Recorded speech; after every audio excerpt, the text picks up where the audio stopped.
I ran out of my house with only my valuables and waited for a taxi on a busy street. I looked around nervously, but I didn't know what I was running from.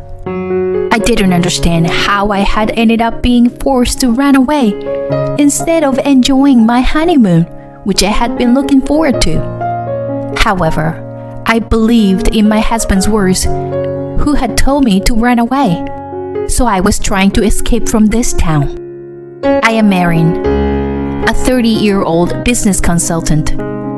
Although I had been feeling like a newcomer for a long time, I had become the one responsible for the branch and was spending busy days. I have a fiance named Rob, and we are planning to get married next month. Rob is a reliable co-worker from my company. He is a perfect guy who is trusted by his superiors and subordinates, and he also does housework perfectly. I think he is a wonderful man who is beyond compare as a marriage partner, except for one thing. We visited his parents' house one weekend, and when we opened the door, two women were relaxing and having tea in the living room. Welcome home, Rob. Hi, Rob. Good to see you. They ignored me completely and welcomed my husband with a sparkling smile. Here we go again. Why is Alyssa here too? Well, Alyssa is like a daughter to me, you know. Right? Right. When Rob and I get married, I'll become your daughter for real. Whoa, that sounds nice. My husband sighs heavily. I was already filled with the desire to leave immediately. Alyssa is Rob's childhood friend and neighbor. With her big bright eyes, slender figure, and a talent for being spoiled, she is the type of woman who men can't resist. For some reason, she has become fixated on Rob, especially since he told his parents that we were getting married. Alyssa sends him endless messages, constantly asking him to meet up. Her persistence made me anxious, so I asked Rob about it. Babe, aren't you being pursued by a cute childhood friend like her and just not interested? When I asked my husband, he looked really disgusted. Well, she pretty much hooked up with everyone on the basketball team in high school. And apparently, she only dated guys who already had girlfriends or wives in college. I mean, marrying a woman like her is just too scary, right? I breathed a sigh of relief, knowing that Rob wouldn't be swayed by Alyssa, but my mother-in-law was on Alyssa's side. She tried to make me feel unwelcomed by showing off her close relationship with Alyssa. It seemed that my mother-in-law didn't know about Alyssa's recklessness. She was planning to have Alyssa as her daughter-in-law because she thought Alyssa, who appeared innocent and obedient, would be easy to handle. Because of these two women, I had a terrible wedding experience. Alyssa showed up at the reception venue in a pure white dress, even though she wasn't invited, and attracted everyone's attention. What's worse, she was sitting in the family section throughout the wedding ceremony with my mother-in-law. I was worried about Alyssa while she was enjoying herself with my mother-in-law. My husband scolded them while trying to control his anger. Alyssa, you weren't invited. And why are you wearing a white dress and sitting in the family section? And what are you doing, Mom? But it's my beloved childhood friend's wedding. I have to celebrate it. And white is my personal color. I look good in it, don't I? Yeah. The dress suits Alyssa's fair skin very well. She looks the most beautiful in this venue, my mother-in-law replied. My husband bowed his head in despair. When I looked at my father-in-law, he was also bowing his head and apologizing with his hands together. He was a decent person, but he was weak-willed, so he must have been pushed around by my mother-in-law. I had been preparing for and looking forward to this wedding for almost a year, so I was about to cry with frustration. But if I cried here, I would be playing into their hands. When I lifted my head and smiled at Alysas, the corner of her eye twitched. You are such a good friend, Alysas. I'm impressed. What do you mean? Alysas' mouth twisted. Oh, well, it's almost time for the first dance, so excuse us. Saying that, I gave a relaxed smile to the two of them. Alysas gave me a momentary glare like a demon, but soon she made an innocent smile like an idol and left. I'm sure she was disappointed that I wasn't a weak woman who would cry and make a fuss. Despite what happened, we received heartfelt blessings from everyone, and the wedding ended successfully. I was also able to savor my happiness. After getting married, Rob and I continued to live separately in our current houses for a while. We planned to search for a house in the spring, so we were going back and forth between each other's places until then. We also planned our honeymoon by departing from our own places and meeting at the airport. The destination was Italy, which we had been longing for. 1 month after the wedding, I was excited and thrilled every day thinking about Italy. However, my excitement would be completely ruined by those two. On the day of our honeymoon, my husband called me while I was fidgeting, wondering if I had forgotten anything. Ciao! What's up, babe? We're supposed to meet at 11, right? Erin, sorry.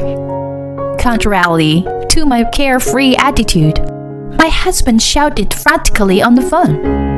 I'm sorry, but we have to cancel our honeymoon. Whatever you do not come to the meeting place. What?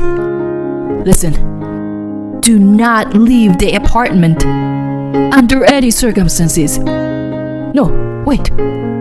Leave there right now and go back to your parents' house, please. Wait. What's going on? I'm sorry. I'll explain later. Just please, leave now.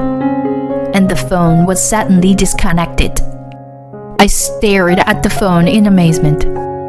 I felt my joy disappear as I heard my husband's bewildered state, although I didn't know why. Could he have been involved in a crime? Just imagining it sent shivers down my spine. I forced my feet, which were about to shrink in anxiety, to move and decide to go to my parents' house, as my husband had said. Of course, my parents were in a panic since their newlywed daughter, who was supposed to be on her honeymoon, came back looking pale. I think they were even more worried because they had seen the ugly behavior of my mother-in-law at the wedding. I was in trouble because I didn't even know why I was there and wanted to explain the situation. Then, a call came from an unknown number. It was the police. The police officer told me the reason why he called me in a softer voice than I had expected. Residents reported that there were women shouting loudly while knocking the door of your room. So we secured them as they seemed excited. However, this woman is claiming to be your mother. What? My mother? What? Me? I exclaimed.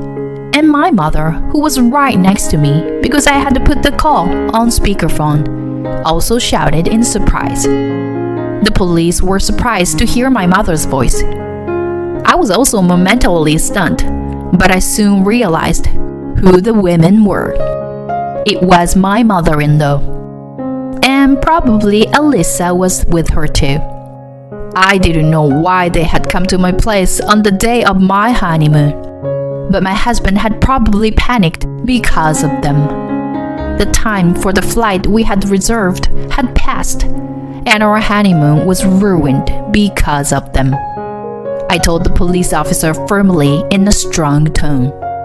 My mother is next to me. Those people are strangers. Wait, Erin, it's me. It's me. My mother-in-law shouted on the other end of the phone, but the police officer seemed to sense something. Thank you for your cooperation, ma'am. I hung up the phone after hearing these words.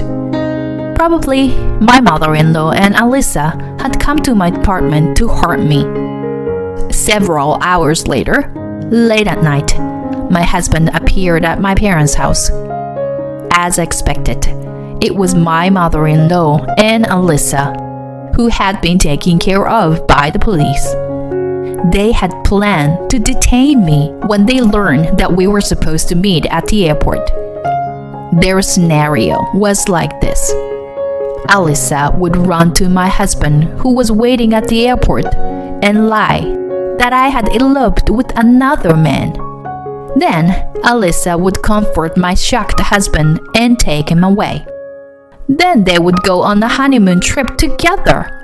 And maybe Alyssa would deepen her love with him instead of me.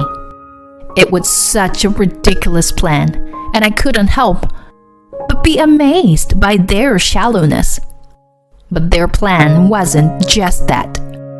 After detaining me, I was supposed to be taken to a man picked by my mother-in-law. He was a 45-year-old unemployed man who was her brother. They had even put Alyssa's cousin on standby in a car for this purpose, which sent shivers down my spine. The reason why my husband knew about their terrible plan was thanks to my father-in-law. He happened to encounter my mother-in-law and Alyssa discussing their plan on the day of our honeymoon and contacted my husband. My husband and father-in-law went to the police to handle everything and finally came to my parents' house. My husband apologized for canceling our honeymoon and for his part in handling everything. He had done everything he could, but he looked exhausted after just one day. I was sad and frustrated, but I couldn't blame him. However, I would never forgive my mother-in-law and Alyssa. From that day on, I switched from the defensive to offensive. First, I demanded that they pay for the cost of repairing the apartment door that they had broken, as well as compensation to the management company for the inconvenience caused. I even demanded that they pay for the cancellation fee of the honeymoon trip, which cost almost $15,000 in total. Of course, the two of them resisted. It's not my fault. It's Rob's fault for not being honest, even though he likes me. I just want your happiness, Rob. All right, I understand. Oh, yeah? Rob, I know you have feelings for me. I mean, if you are not willing to pay, then we will have to take this to court. Huh? Court? If this goes to court, I'll have to pursue the fact that you tried to kidnap my wife too. And then the cost and the compensation will go up. When my husband mentioned the word court, my mother-in-law began to tremble and Alyssa burst into tears. Rob, will you forgive me, right? I'm important to you, right? No, and no. I will never forgive you. Alyssa let out a small scream as my husband glared at her with cold eyes. How can you do this to me? But you love me too, don't you, Rob? How can I love a woman who'd string multiple men at once, including married men? My mother-in-law looked shocked when she heard this, and I also supported my husband. You said you liked Rob, but wasn't it only after I got engaged to him? I bet you suddenly became interested in him as soon as he belongs to someone else. Wait, what? You, Alyssa. Alyssa's eyes swim with agitation, and she points to my mother-in-law and yelled, "Rob, your mother was trying to use me because she didn't like Erin." "Alysa, are you really trying to put the blame on me?" "Rob, she's lying. I was trying to stop her, you know." As the two of them started arguing and almost getting into a fight, Alyssa's parents and my father-in-law intervened and settled the matter. They decided to split the costs equally. Alyssa's parents, who had not noticed their daughter's outburst, apologizing profusely. We also made a written agreement that if Alyssa and her mother approached us again, there would be penalties. The plan had failed, but it was too malicious for us to forgive them.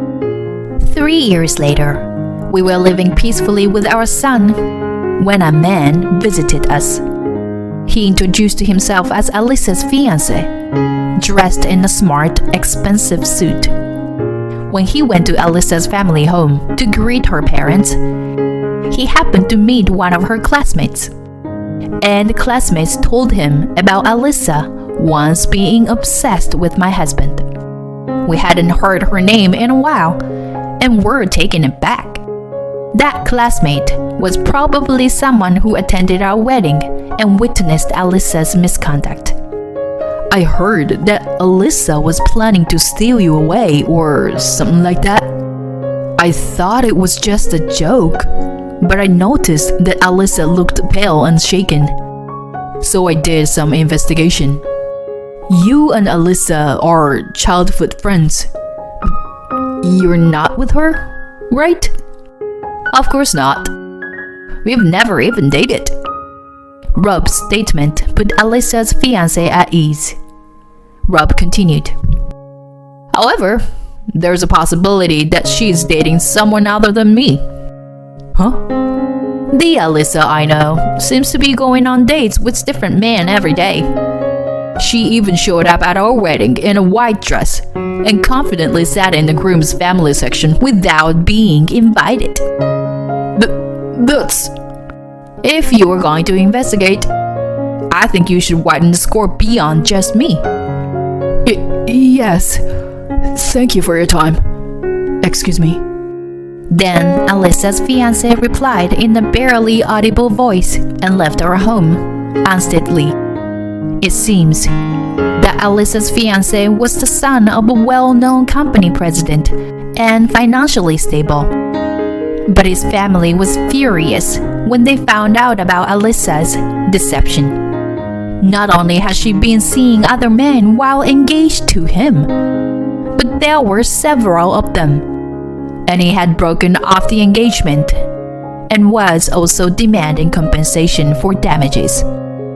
On top of being abandoned by her fiancé, she was also in debt. It's time for her to realize that a life of deceiving others is coming to an end. I don't really care about her, but it's so satisfying to see her get what she deserves. On the other hand, it seems that my mother-in-law and Alyssa engage in catfights every time they see each other, which is caused by the fact that they live nearby. I feel sorry for the neighbors who are forced to witness their ugly fights. In addition to that, my mother-in-law seems to be restless every day because she can't even meet her first grandchild. While my father-in-law happily comes over to our house with baby supplies, she watches him leave while biting her nails. Although she had sent baby clothes and toys to us a few times, I returned them without even looking inside.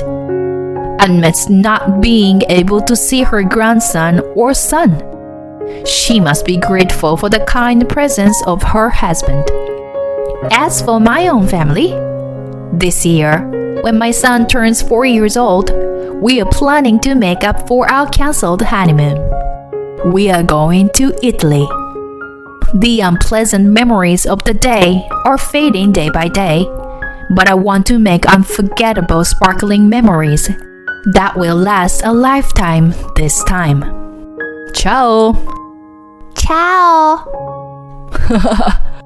You're good. Alright, next is buongiorno. Buongiorno. I smile as I watch my beloved son and husband practice Italian in the living room. They are my happiness, and I will cherish them as long as I live.